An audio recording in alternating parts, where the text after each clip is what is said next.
Why is it wrong for the Amish to use modern technology and drive cars? So we weren't really taught that it was a sin to do that stuff. We were just taught that it wasn't necessary. At least that's how my dad always put it. Was that stuff wasn't necessary to live a good life, you know? And we could travel with a horse and buggy, so therefore that's what we did, you know? And I can see where, you know, having a vehicle would have allowed me to go get beer a lot easier, for example. Having a cell phone would have allowed me to get beer a lot easier. So it makes it harder for you to do stuff that is a sin, in my opinion. You know, drinking in excess was a sin, and that's what I like to do, you know. So it does make it harder for you to commit sins when you don't have the convenience of a vehicle. Or say you had a girlfriend and you wanted to sneak over to her house. Well, it's kind of hard to plan this out if you don't have a cell phone. You know, if you write a letter, who knows, her parents might be reading her letters. You know, you never know.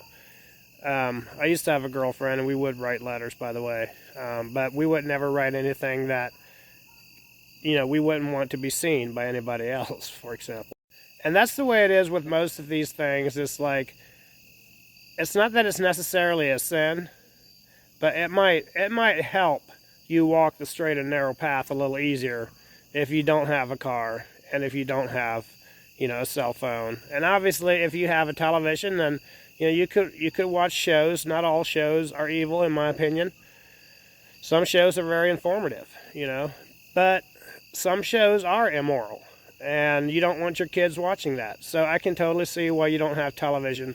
And then with electricity, it's the same way. They just don't think they need it. I was never told that electricity was evil. I was told that we can do without it, and therefore we will. We will live life the old ways, you know. And if our forefathers could do it, then so can we. You know, and I chose not to do that. But, you know, I have much respect for anybody who does. Like, another rule in our community was we were not allowed to play competitive sports, really. I played softball in school, all my years of school, all 8 grades, and then after that, we weren't allowed to get together and play just to play softball. You know, we were allowed to do it at a family reunion or at a wedding, basically. And we got together once a year on what we call Pink's Moondog to play softball. The whole community did as a group. It was like a youth, kind of like a party for all the youth. And we played softball and had a meal, and it was a good time. And the way they said that was that they just didn't want us to be too competitive.